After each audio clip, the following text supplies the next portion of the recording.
I can see something right there. I'm taking the ditch. My spidey senses lit up, and I felt that this call was going to be very bad. As soon as I started getting closer to the scene, I just couldn't really control my emotions. Any pain here? Yeah, it's starting to my toes. It's really bad. Let's see what's going on. Narcotic overdose. Is the patient alive or? 27, the respondent alpha for a 51-year-old male. He's attempted suicide with self-inflicted lacerations. City police are en route. I'll grab the bandaging kit and the monitor. Oh, do you think it's those apartments? Yeah.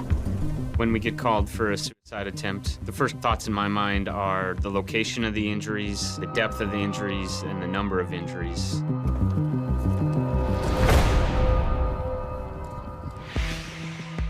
Suicide attempts are a call that we respond to quite frequently, and one of the most important things is to maintain an empathetic tone and respect for the patient when they're explaining the story and the events that led them up to the attempt. Can I take a peek at these? Let's have a look. Just stay very still for me. Stay still. Perfect, just like that. Nice and still. I assessed the patient and I noticed that there is a superficial wound on the top of each wrist. When did you do this? You just keep that other hand over there, okay? Keep that other hand over there. 20 minutes ago? What did you use? Scissors? There you go, just keep that hand there. If they looked Come around, over here and just by his hand, they could please. not find That's okay. a knife. Have you done this before?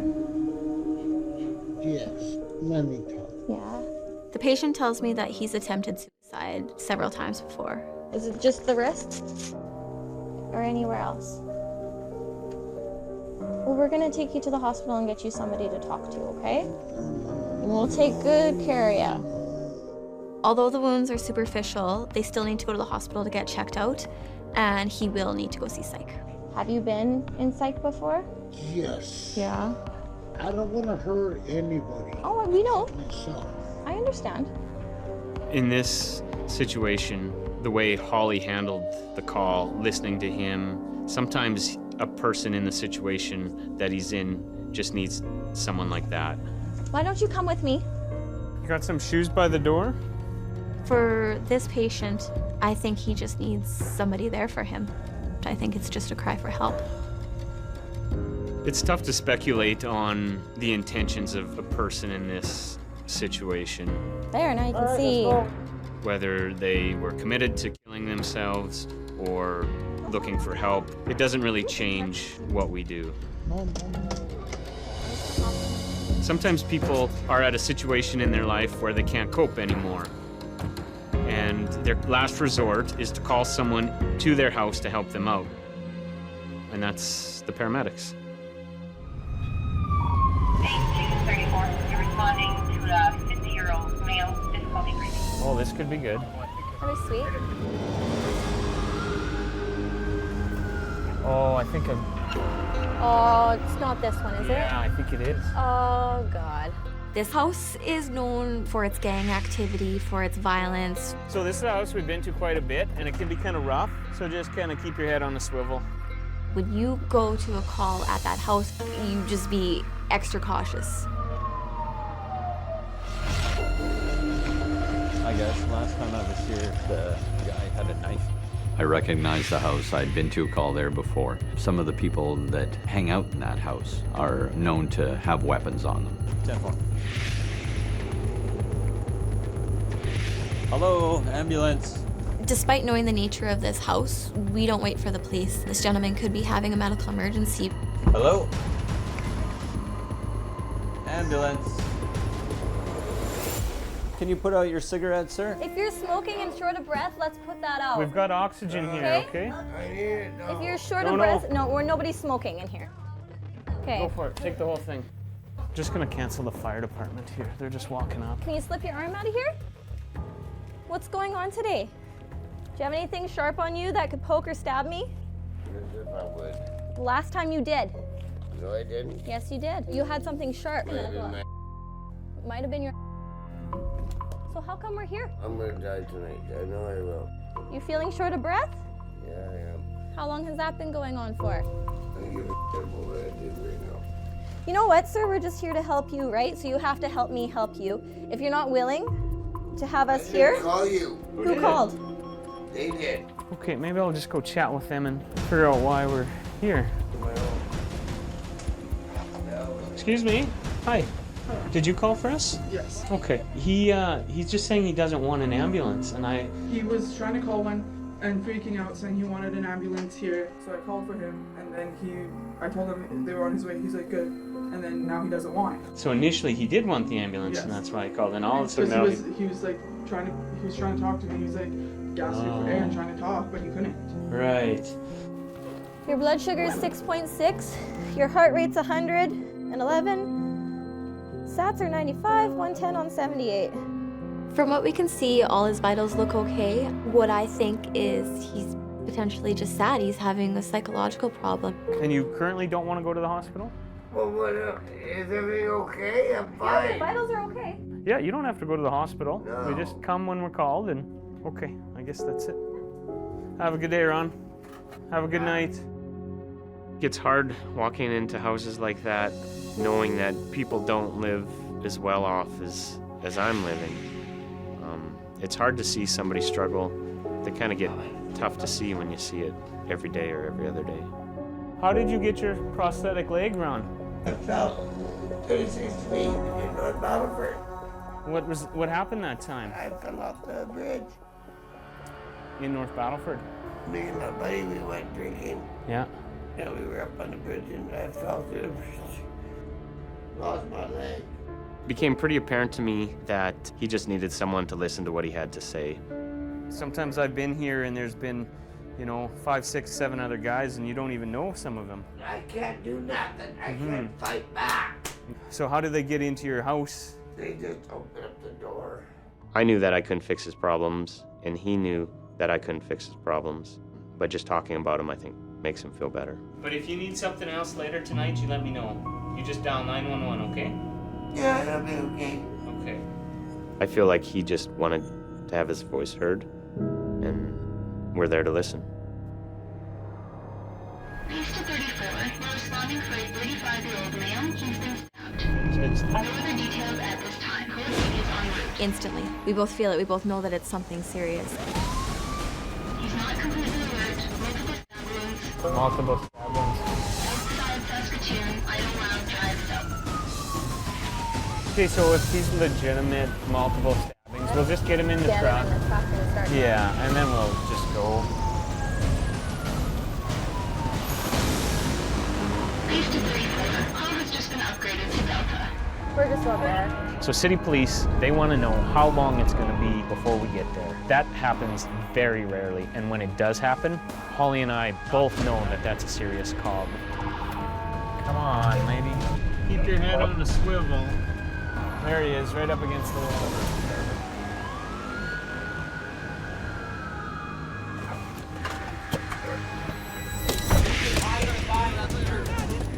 Two or one? Okay. High in the thigh. At this point, I see him laying on the ground, covered in blood, not breathing well. I think he's gonna die if we don't get to the hospital. Again. Okay, that's good. Tourniquet again.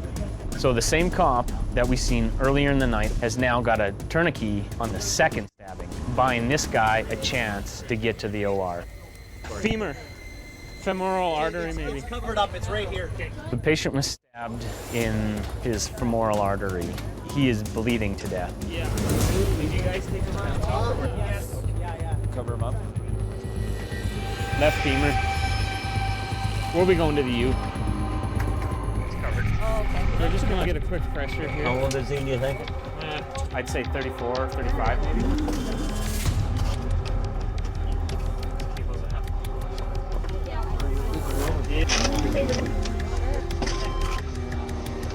I'll get back to you right away.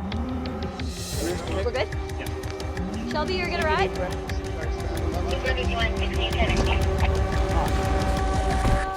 We're good?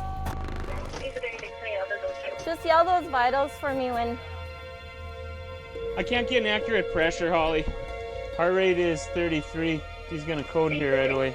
Calls like this, we don't know if they're necessarily gonna make it or not. We have a gut feeling. We know that they're they're slipping out, they're going downhill, but that doesn't mean we're gonna stop trying. We're gonna do everything that we can possibly do to keep this patient alive, because as long as they're in our care, we're gonna do the best we can. We get to the hospital. He goes into cardiac arrest twice in the emergency room. By this point in time, he was basically gone. 67. Echo response for 30-year-old female, possibly choking or possibly overdose on MDMA. Patient is unconscious, not breathing normally. 1967 copies. That's crystal meth. Yeah. How do they know that? On this call, we're told that the patient is choking or a drug overdose. My first thought is, are they breathing? Dispatch information tells us to respond to Echo. Echo is our highest response priority. It means there's an immediate life threat. Hi. Well, hi again.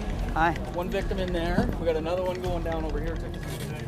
What's going on? Narcotic overdose. Is the patient alive or Just what? a little bit. Looks like it. Narcan was given. It was? Yeah. Okay, Brett, we got another one right here. I'll work with this one and Mike. On the other side of the ambulance, there's a patient who's fading in and out of consciousness. Yeah, just grab your bread. Is she breathing on her own? She was trying. Gasping. I'm in the back of the ambulance assisting another paramedic. The patient's overdosing, and one of the side effects of an overdose is that you go into respiratory arrest. Okay, I'll grab my bed, Mike. Mike gives her a painful stimuli to try and wake her up, but he has minimal response from her. Rob, we got 2 narcotic overdoses, one in the back with Otto in 89, and we got another one right here. There you go. She's got a Base to 1990, 1652. Come on, my girl. Tell us what you took. 1990, I'm not sure if you're already aware, but the northbound. I'm drawing up the Narcan that's necessary to reverse the effects of the narcotic. Well, when we got here, the one girl, the first one, was laying there. We occasionally hear her gasping. Her face is totally blue. She's not breathing. We believe our patient's overdosed on an opiate. This is shutting down her breathing. We need to get this patient loaded on our stretcher and into our ambulance as soon as possible. You guys ready? 10-475, we got 3 patients. Bloody scary, eh? Can you wake up for me? The story is that they were doing stuff other places, mixing their drugs up, and then they came here. So these patients met a guy just outside of the store with a white powder crushed up in his hand. He offered it to them. They decided to snort it out of his hand, even though they didn't know what it was. They're calling it purple heroin. This night on this call is the first time I've ever heard of purple heroin. So some heroin. Hey, I squeeze her pressure point and wake her up briefly. Hey, talk to me, please. What did you take today? 1652. Talk to me here, ma'am. Was it a pill or did you inject? She passes right back out. Open your eyes. Just don't take those drugs anymore. Our patient's stable, she's breathing, and she needs to be seen in hospital. Next time you won't be breathing. Stats are like 50 right now. Initially, she was responding to pain. She's not responding to pain anymore. Our patient's breathing right now, but she's fading more and more away. We need to get some Narcan in her. Yeah, we're getting deeper and deeper, Mike. What's... But he's alive? Did he get Narcan too? In this case, we have really bad drugs in town, purple heroin. It's lethal, it's on the street. And obviously these people got into something they weren't aware of what they were doing. All patients were transported to hospital. You guys ready? They were monitored in hospital until the drugs cleared the system and they were released. I think working in healthcare definitely makes you thankful for what you have. It makes me appreciate life that much more. I look around and see what I have, and I'm more appreciative of that. There we go. If you don't have your health, then you don't have anything. Enjoy today like there is no tomorrow. I see lots of people in poverty, and I see kids in poverty, and it's heartbreaking. Whereabouts do you live? I don't have a home. Don't have a home. Sometimes you gotta take a step back and realize how lucky I've been to grow up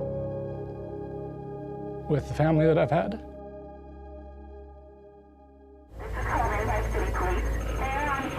The 20-year-old female patient, she was found hanging. She has been cut down. Oh, God, it sucks.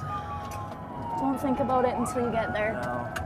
I just, honestly, this is just how my cousin killed herself, like, not even long ago, so. Are you gonna be okay? It just sucks. Do you need someone else to come? No, it's okay. As soon as I see Josh's emotion, and as soon as he tells me his experience, I'm concerned that this call could potentially haunt him. Do you want them to send another unit? Josh, just, it's okay. I've had losses in my own life, and I can relate to how Josh is feeling. 1967, I'm gonna need another unit here. My partner is out for this one.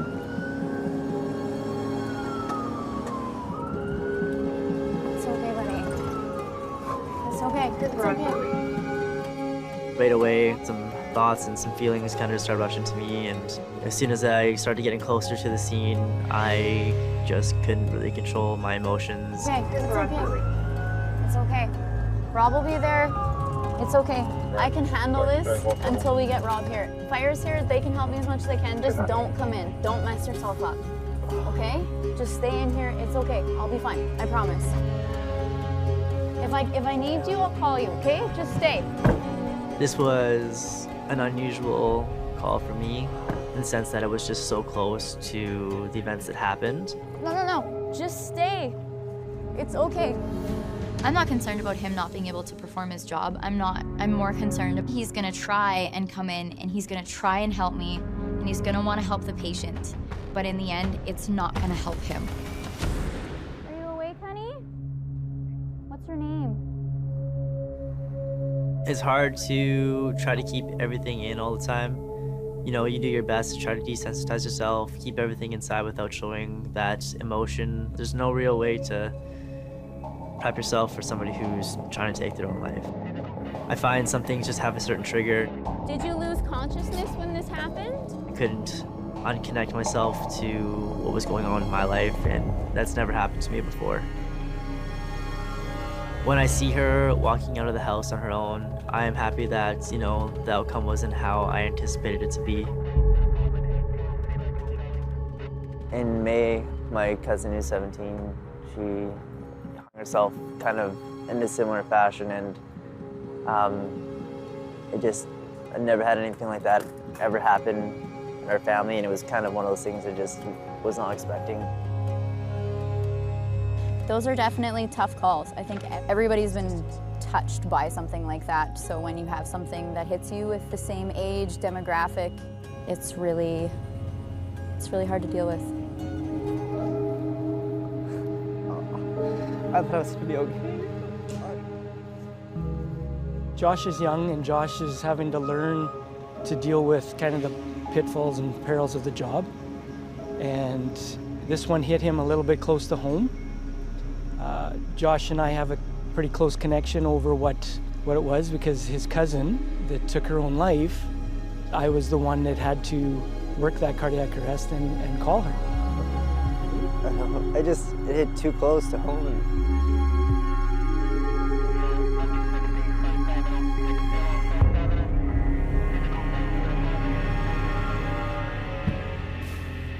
You need some time to pull yourself back together? No, it should be okay. Thank you. Oh, just telling Kim, like, that's never happened to me ever.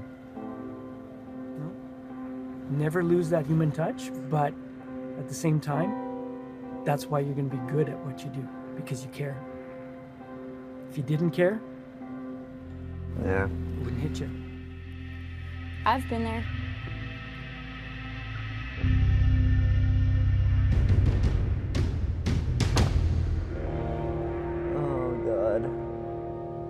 Let's get out of here. 1967 at base, we are clear, and I'm assuming 16 back to 52.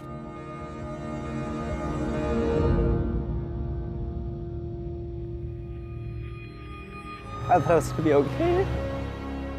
A couple months ago, my cousin committed suicide by hanging. She was only 17. I have never dealt with anything traumatic like this in my family or anything like that in the past. You know, they're always around, so you take a lot of your family for granted, but you never really know until that person's gone how much it's gonna affect you. It's overwhelming. Base to 67. Delta response for an 82-year-old female patient, syncopal episode with a fall. A syncopal episode is a medical term for someone who has fainted. We're going for a fall, and we want to figure out what's the reason behind the fall. Hello. Where are we headed? Yeah, okay, yeah, thank you. We walk in, I can see an elderly female laying on the ground. She is very sick. She's gray, she's diaphoretic, so she's soaked in sweat, and she's very scared. Can you tell him your name? She looks confused, she looks dazed. So what happened? She wasn't feeling very well at supper time. Okay. So she didn't finish her supper. Okay. And then going to the washroom, and she was in the washroom trying to throw up. She couldn't throw up, so she came back and at the door. She like a fainted, like she was holding the door rim. And, Do you remember what day it is today? What day is it today? I don't know. Do you know what month we're in? No. What city do we live in? Does have a history of dementia? Yeah. Okay, so generally Tom said she's quite confused. Okay. The patient's dementia complicates things because although she's having pain, she can't articulate her symptoms or how long she's had them. Can you do me a favor?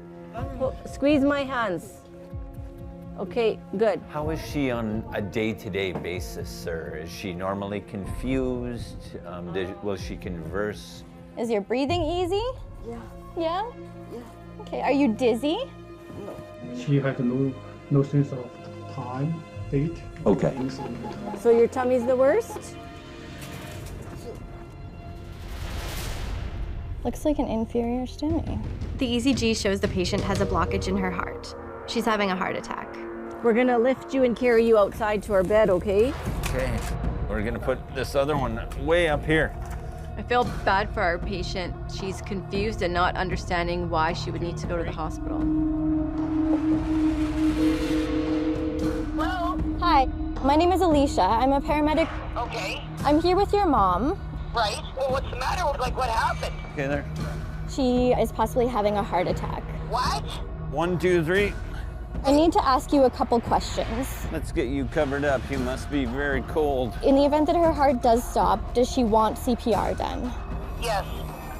If she stopped breathing, would she want to be intubated? Just do whatever it takes. Okay. The patient's daughter has asked for a full code, which means we'll do everything we possibly can to revive the patient. Okay, so we are a full code. Everything. Okay. 3 AVF? Yeah, I'm just gonna do another one quickly now. Do you want anything? No, we just need to go. We want to leave the scene as quick as possible. Any other treatment can be done on the way. How many times have you thrown up today? None. None. Okay, do you remember fainting? No. No. She's having a lot of trouble processing what's going on. I You have to throw up. The patient's nauseous, and that's a symptom of a heart attack. Sheila, can we speed up, please? We need to get this patient to the cath lab to see cardiology. We gotta go hot. We got her to the cath lab in time. They were able to restore circulation, and she's doing well now. Base to 23. This is an echo response for a 31-year-old female patient. She's taken an overdose. She is unconscious, not breathing. We roll up on scene to find city police standing over our patient on the sidewalk. Flashlights on her. Nobody's doing CPR at that time. Hi. Can you look at me? Look right at me. So she's looking past me like there's nobody there, just staring off into space. Look at me. And as I bend down to feel her wrist and her pulse, I would expect it to be a little bit fast, but it's not. Just spaced out on something here. Oh, yeah. Can we stand up? Can we stand up? Give me your hand. No? She got woken up abruptly because people were concerned about her. Can you stand up? And there's hands grabbing her and people are telling her what to do. Well, you're laying on the ground. Like, no joke, she wasn't breathing. And like 2 or 3 pumps of CPR and she's Yeah. like, what the? Yeah. So I don't know, it just kind of came back after that. Okay, no, I'm not gonna No. do anything. No, I'm no, gonna no, no. fight. I'll leave me alone. Relax. Relax. It's not uncommon for somebody who is intoxicated on drugs or alcohol to become extremely agitated. Leave me alone. Hey. You gotta stay on here, okay? I'm not gonna fight all of you. Okay. Leave me alone. Please, okay? Did I ask for help? No, I didn't. Hey, calm down for us. Then you have no right. Hey. No. I can tell that she's scared, so speaking to her calmly and reassuring her is important. We don't care about those things. We just want to help you, okay? Can you at least ask me to grab my hands? Okay. I will give you my hands willingly. Okay. We're gonna let go, okay? And also letting her have some sense of control is really important. Get him away from me. Okay. Say we're sorry, okay? Get him away from me. Patients develop this irrational dislike for paramedics all the time, Get him away from me. We're gonna go in the back of the ambulance, okay? Ambulance, okay? so you have to have a thick skin and not take it personally. Just don't flail around. Get him away from me. Do you wanna- I hate you. Don't talk to me. Hey. There's no need. I respect Drugs and alcohol make people think really irrationally, and sometimes people don't like you when they're on drugs and alcohol. Get her away from me. I don't like her. Hey. I always try and remind myself to treat people equally. I don't have to agree with people's life decisions, but I still have to respect them because we're all just people and we all deserve to be respected. Can we take your blood pressure and your blood sugar? Not until we're on our way. Not until we're on our way. Yeah. With this patient, there's probably a deeper issue going on. Maybe she feels marginalized. Maybe she feels like she's had some negative experiences with first responders. But at the end of the day, we're genuinely here to try and help her. We don't care about those things. We just want to help you, okay? And Gabby is pursuing a new career path. We wish her all the best. Base to 1967. The Bravo response for a 19-year-old female patient. In labor, contraction, 3 minutes hard, lasting. Clear right. This is her first delivery. Do you think we're gonna deliver a baby? First time baby, that could go on for a while. Yeah, it could. It's common for first-time labors to be very long. I have delivered a couple babies and everything's gone really well. But they can all of a sudden turn and not go well. Yeah. And it goes really wrong. Yeah. There's endless possibilities of things that could go wrong with the delivery. The baby could be breech, the mother could be bleeding, the baby could be not breathing. Our goal is to get her to the hospital as quickly as possible. And we got the wave. Sheila, I can take one of those things for you. Yep.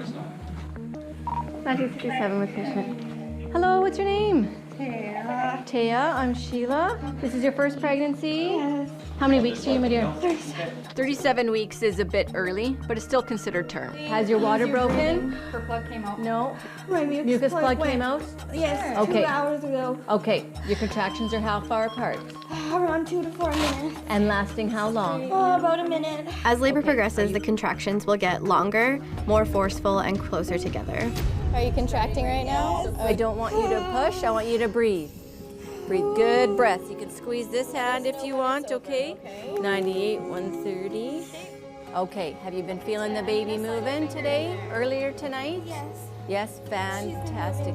You know she's a girl. Oh, yay! Does she have a name yet? Talia. Oh, Taya and Talia, that's perfect. Good job. Yeah. It's always good to have family here for support. The grandma seems really excited. 37 weeks today. All right. And you are? I am the dad. Yay! You're coming with? Yes, I am. All right. Easy walking. Slow breaths. Breathe through it. If you get a contraction, we'll stop and breathe through it, okay? Sometimes it's nice to do a happier call, and this young couple looks like they're very excited to have their first baby, and we're very excited to be there with them.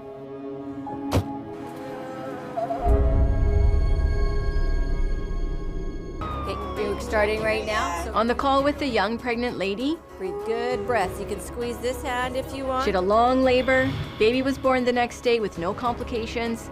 Mom and baby are doing well. Base to 23. You're responding for an MVC involving 4 patients. Reports of someone laying on the road. Age unknown, gender unknown, consciousness unknown, breathing status unknown. Multiple patients involved for 23, we just got an update 3 confirmed patients, 1 that is pinned. One that is pinned? 10-4. When I hear somebody is pinned, I'm thinking, are they pinned up against a tree, in between another car, in their own vehicle? Let's go check out this guy. It makes the entire situation a lot more complicated. I'm just gonna take a look first, Adam. We roll up on scene to see this tiny car crumpled up next to this massive piece of road construction equipment. It had to be at least 10 tons. Driver's pinned. Okay. Elvis is hurting. Okay. Joanna here, everything hurts. Okay. The legs hurt. Okay. I don't think she's wearing her seatbelt. I think she's on the front seat. Okay. And then we got a guy laying down on the side here too. I walk around the car to find our male patient laying on the ground, and I'm worried about how he got there. How did you get out of the car? Just pushed the door open, got out. Okay, is anything hurting right now? My stomach. Can I sneak in here? Yeah. What's your name, ma'am? What's your name? Jamie. How fast were you going when you hit this? 50 or 40? I'm assessing the driver, and her seat has been pushed so far forward that she's actually lying over top of the steering wheel. You weren't going that fast. Okay. Okay, you got some abrasions on your hip bones here. He's complaining of abdominal pain. Does your hips hurt? I can't see what's going on internally, but he could very well be bleeding from a vital organ. I'm just gonna feel up your neck, okay? Any pain here? No. Any pain down here? Yeah, it's getting in my toes. It's really bad. Let's see if we can get you out of here and over to the ambulance. When a vehicle is traveling at 60 or 70 kilometers an hour, everything in the vehicle is traveling at 60 or 70 kilometers an hour. We need to get this jacket off you. Everything comes to a full and complete stop, including stuff that's in your body. Okay, we're good. On your call. So when your skull comes to a stop, your brain actually hits off the front of your skull and then back off the back of your skull. We call that a coup contra coup. It can be very dangerous.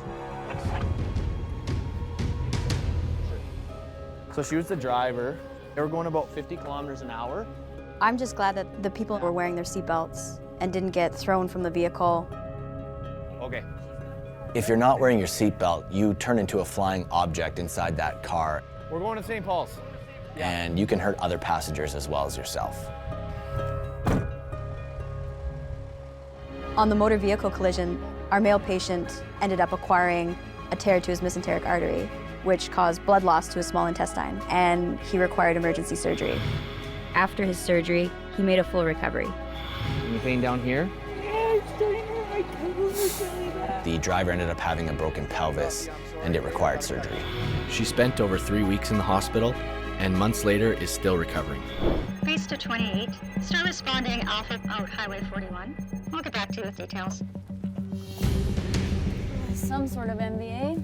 22-year-old male, conscious breathing, MBC. Patient is running around in the ditch. We get some further updates and everything is kind of unclear at this point. So is the likelihood of being nothing or bad? Base to 28. You're now responding Delta for a 22-year-old male. He was initially involved in a rollover. While out of the vehicle, he was then struck by another vehicle on the highway. Oh, he struck him. Yeah, this is bad. It's not completely uncommon for details to evolve as we are driving to the call, but my spidey senses lit up and I felt that this call was going to be very bad. I'm assuming it's right here. Oh, there's lights in the ditch there. Yeah, this looks like it. Let's turn the scene light on and we'll pull up right beside. Or what are we looking for? There's a vehicle that's rolled over the side of the ditch. That semi-truck, he was running across the highway and the guy got hit. So Where is he? He's in the ditch somewhere, I don't know. Okay. Oh my God. Okay. There aren't words to describe how you feel in that moment. Tell Tom right now. But every second feels like an hour until you find that person. Apparently he got hit highway speed by a semi. He's in the ditch over here. We need spotlight. We wanted to get every single person searching for this patient. Stop! We need you guys looking for the patient with your spotlights in the ditch because he was hit highway speeds by a semi on foot. Oh, I can see something right there. I'm taking the ditch. Yeah, there he is. Yeah, go straight, go straight.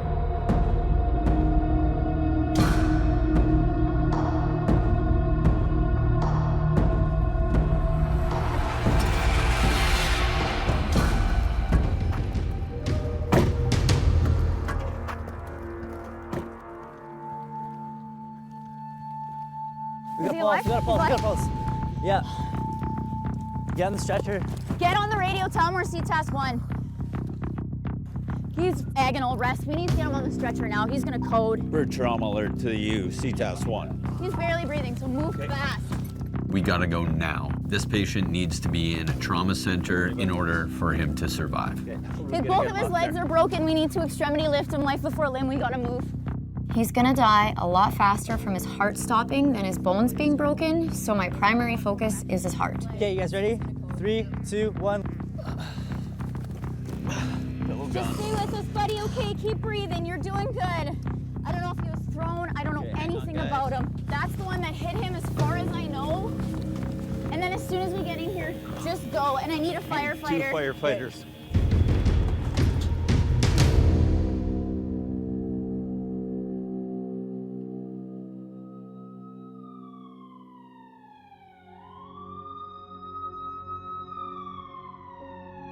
When a person gets hit by such a big vehicle, you're gonna sustain multiple fractures, your internal organs are gonna be damaged. His fate's almost sealed when the accident happened. There's not a good prognosis. If you need me to take over, you want to switch, just let me know, okay? No matter who our patient is and what trauma they have suffered, our goal is to keep them alive and get them to the hospital. Let's get a collar on him. And we will never stop trying. On that call, our patient succumbed to his injuries before we could even get him to the hospital. Okay. If you need me to We tried numerous and various attempts to resuscitate him, but his injuries were irreparable. This was a tough call. I don't think there was much we could have done for this patient, but you always want to do more. It's a real tragedy. We learned that he was just visiting the province, barely over 20 years old, so he's barely an adult, and now his family has to go their whole lives knowing what it's like to live without him.